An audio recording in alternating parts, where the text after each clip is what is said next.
Orient bell tiles studio से आप देख रहे हैं एबीपी न्यूज। गुड मॉर्निंग, नमस्कार, बहुत स्वागत है आप सभी का। आप देख रहे हैं एबीपी न्यूज, आपके साथ मैं हूं अपर्णा मौसम। वक्त हो गया न्यूज एट 7 का।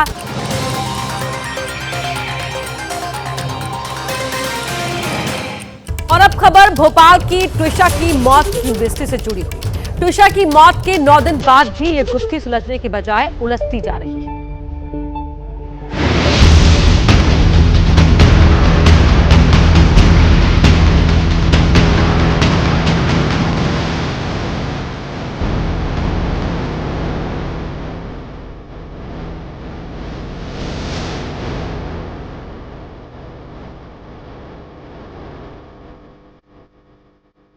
She said, I have बहुत मात्रा मैंने मारुआना लिया।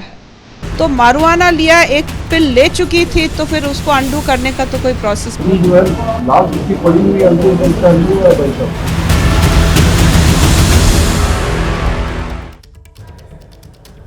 भोपाल की ट्विशा शर्मा मौत मामले की गुत्थी सुलझने की बजाय और उलझती जा रही है।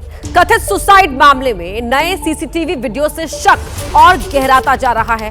मुख्य आरोपी ट्विशा का पति समर्थ सिंह अभी भी फरार है। लुकआउट नोटिस जारी होने और पुलिस की कई टीम्स की तलाशी अभियान के बावजूद समर्थ पुलिस की गिरफ्त से दूर है। इस बीच दोनों ही परिवारों का एक दूसरे पर आरोप प्रत्यारोप जारी है। ट्विशा का परिवार फिर से पोस्टमार्टम और केस को उत्तर प्रदेश शिफ्ट करने की मांग पर अड़ा है। भोपाल में आज सैकड़ों पूर्व सैनिक ट्विशा को न्याय दिलाने की मांग करते हुए बाइक रैली निकाली।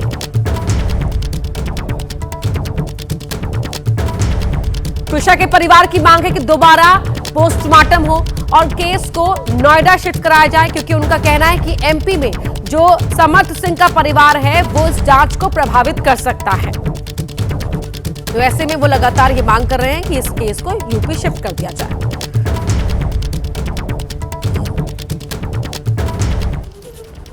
मॉडल, एक्ट्रेस, पूर्व मिस पुणे ट्विशा शर्मा 5 महीने पहले लव मैरिज और 12 मई को ससुराल में मौत। लेकिन क्या ये फांसी लगाकर सुसाइड का केस है, जैसा कि ट्विशा के ससुराल वालों का दावा है, या ये दहेज हत्या का केस है, जैसा कि ट्विशा के माता पिता दावा कर रहे हैं, या कहीं ये सुसाइड के लिए उकसाने का केस तो नहीं है, जिसकी आशंका से भी पुलिस इनकार नहीं कर रही। भोपाल में ट्विशा डेथ की गुत्थी अब मिस्ट्री बन चुकी है। रोज नए खुलासे हो रहे हैं और ट्विशा की डेथ केस में नए नए ट्विस्ट आ रहे हैं। ट्विस्ट नंबर 1 है पोस्टमार्टम रिपोर्ट। पोस्टमार्टम रिपोर्ट में ट्विशा की मौत की वजह दम घुटना बताया गया है। ट्विस्ट नंबर 2 की अगर बात करें तो शरीर पर चोटों के निशान मिले हैं और इसीलिए यहां पर परिवार का शक और गहरा रहा है। दिशा की प्रेगनेंसी, ये अगला ट्विस्ट है। प्रेगनेंसी की वजह से ही क्या वो परेशान थी? क्या ट्विशा पर समर्थ ने अबॉर्शन का दबाव बनाया था? ये भी एक और ट्विस्ट है। ड्रग्स वाला ट्विस्ट, ट्विशा ड्रग एडिक्ट थी, जैसा कि उनकी जो सास है वो ये दावा कर रही है, या फिर ट्विशा को मेंटली हैरेस किया गया था, जैसा कि ट्विशा का परिवार दावा कर रहा है।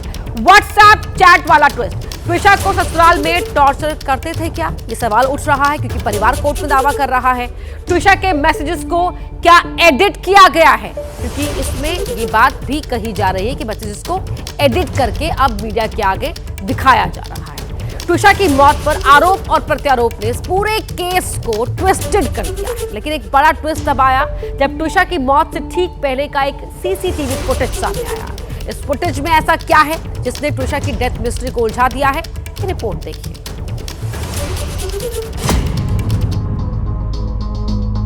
सुबह 7:20 ट्विशा शर्मा अकेले सीढ़ियां चढ़कर छत पर जाती दिखती हैं, शांत और अकेली।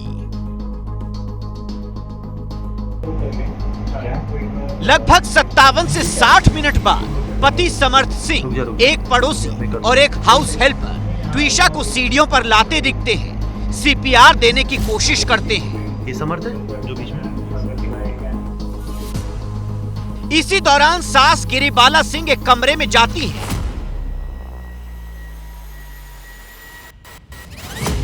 कुछ सेकंड बाद बाहर निकलती हैं और नीचे चली जाती हैं।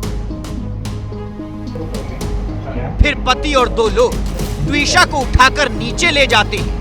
रुक जा। लेकिन यहाँ इस सीसीटीवी फुटेज को लेकर भी ट्विस्ट है। फुटेज में डेट 10 मई की दिख रही है, जबकि ट्विशा की मौत 12 मई को हुई। ट्विशा का पति समर्थ छत पर जाता नहीं दिख रहा, तो क्या वो पहले से छत पर मौजूद था?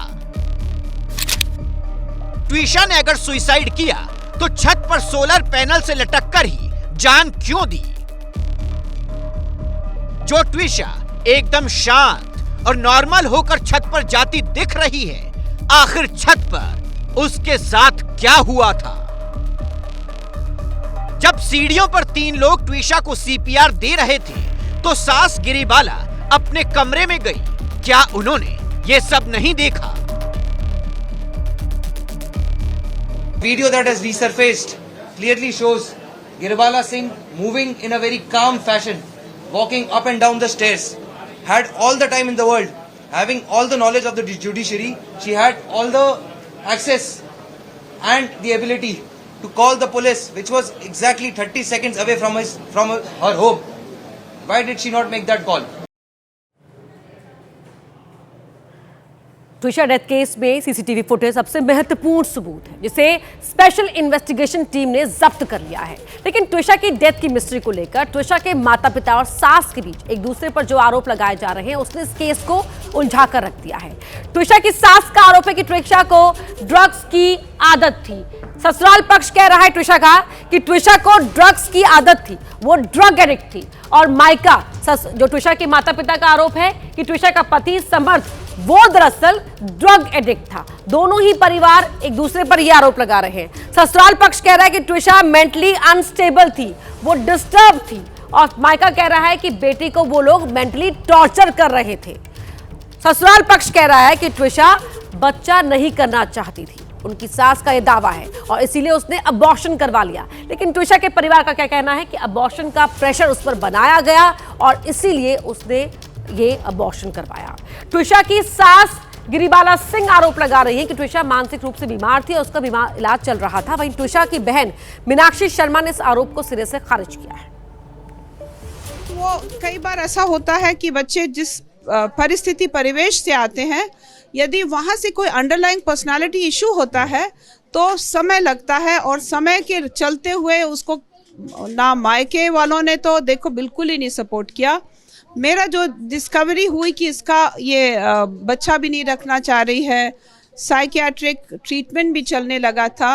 सर 31-32 साल तक हमारे यहाँ पे रही है, दिल्ली में रही है, बहुत अच्छे से रही है। तब तो हमें कोई डुअल पर्सनैलिटी नहीं लगी उसके अंदर, बहुत नॉर्मल। आप उसका देख लीजिए, हर कोई उसकी तारीफ करेगा। अगर लगता तो सबको लगता ना, इनके घर में 1-1.5 महीने में 5 महीने की शादी में वो डुअल पर्सनैलिटी होगी। ट्विशा की सास ने ट्विशा पर और गंभीर आरोप लगाए। गिरिबाला सिंह ने तो यहां तक कह दिया कि ट्विशा को ड्रग्स लेने की आदत थी। इन आरोपों को खारिज करते हुए ट्विशा की बहन ने कहा कि समर्थ सिंह ड्रग्स की हैवी डोज लेता था और वो हमेशा ही नशे में रहता था। आप गर्भ क्यों नहीं रखना चाह रही? शी सेड आई हैव बहुत मात्रा मैंने मारुआना लिया है। तो मारुआना लिया, एक पिल ले चुकी थी, तो फिर उसको अंडू करने का तो कोई प्रोसेस, बट ये that was a clear indication. मुझे थोड़ा डाउट पहले सच तो नहीं हुआ है, लेकिन ये जरूर लगता था बच्चा क्यों नहीं रखना चाहते हैं। इनके घर में 1-1.5 महीने में 5 महीने की शादी में वो डुअल पर्सनैलिटी हो गई, ड्रग्स लेने लगी। आप उसकी रिपोर्ट चेक कर लीजिए, किसी में भी कुछ नहीं आया। रिपोर्ट्स में उसकी जो रिपोर्ट आई है, कहीं पे भी कुछ कंजम्पशन नहीं आया। अब इनके घर में रह के वो सब करने लगी। आप अपने बेटे का टेस्ट करा लो, अगर आपको अपनी बहू पे शक हो रहा है तो बेटे का भी कराना चाहिए। बेटे को तो आपने फरार कर दिया, बेटा तो भाग गया, बेटा क्यों नहीं आ रहा है सामने? भोपाल में मॉडल ट्विशा शर्मा की मौत को 9 दिन आज होने को आए, लेकिन अभी तक उसकी मौत की एक गुत्थी सुलझी नहीं है। अभी मॉडल ट्विशा की डेथ एक मिस्ट्री बनी हुई है। ट्विशा की मौत के राज को 2 सीसीटीवी वीडियोस और एक चैट ने और गहरा कर दिया है। हाई प्रोफाइल मामला है जिससे हर कोई हिला हुआ है। एक तरफ सास जो है वो रिटायर्ड जज हैं, पति भी वकील है, और ट्विशा की सास गिरिबाला सिंह ये आरोप लगा रही हैं कि दहेज को लेकर जो बातें कही जा रही हैं वो बेबुनियाद बातें हैं। उनके परिवार ने ट्विशा की काफी मदद की, और दूसरी ओर ट्विशा के पिता ने अपने रसूख की बदौलत समर्थ का परिवार बेखौफ होकर बाहर घूम रहा है, ये आरोप लगाया है।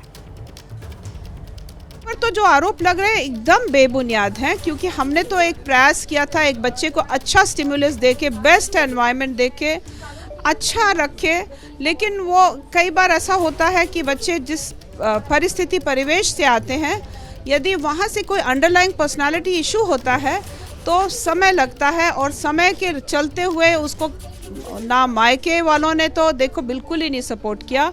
मेरा जो डिस्कवरी हुई कि इसका ये बच्चा भी नहीं रखना चाह रही है, साइकियाट्रिक ट्रीटमेंट भी चलने लगा था, लेकिन अचानक उसका ये इररिस्पॉन्सिबल कदम लेना, इट इज़ बहुत दुख की बात है। और ये न्याय नहीं मिल रहा है क्योंकि ये बहुत इन्फ्लुएंसिव लोग हैं। कल पुलिस ने दलील में अपने ये सबमिट किया कि ये बहुत इन्फ्लुएंसिव लोग हैं, इनको बेल नहीं दी जानी चाहिए। उसी बिना पर इसके बेटे की बेल कैंसिल कर दी गई और ये घूम रही है, एंटीसिपेटरी बेल लेकर के एक एक्यूज्ड घूम रहा है, और जो सरेआम मृतका को ब्लेम कर रही है, अपने आप में कानूनी अपराध है। मीडिया इसका स्वयं संज्ञान ले और प्रश्न पूछने से पहले 10 बार सोचे कि पीड़िता के दिल पर क्या गुजर रही होगी। और बड़ी खबर का रुख करें। 6 दिनों में 5 देशों की अपनी यात्रा के आखिरी चरण में प्रधानमंत्री नरेंद्र मोदी इटली की राजधानी रोम पहुंच गए हैं। पीएम मोदी आज इटली के राष्ट्रपति सर्जियो मैटारेला से मुलाकात करेंगे। इसके बाद वो इटली की प्रधानमंत्री जॉर्जिया मेलोनी से द्विपक्षीय बातचीत भी करेंगे।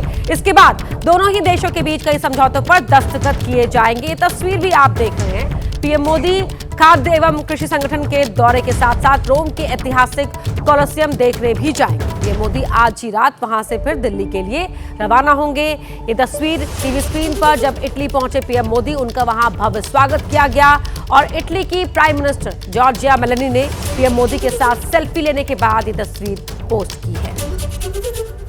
तो भारत और इटली के बीच द्विपक्षीय बातचीत और साथ ही कई अहम करार भी होंगे। फिर आज रात ही दिल्ली के लिए वापस रवाना हो जाएंगे पीएम नरेंद्र मोदी।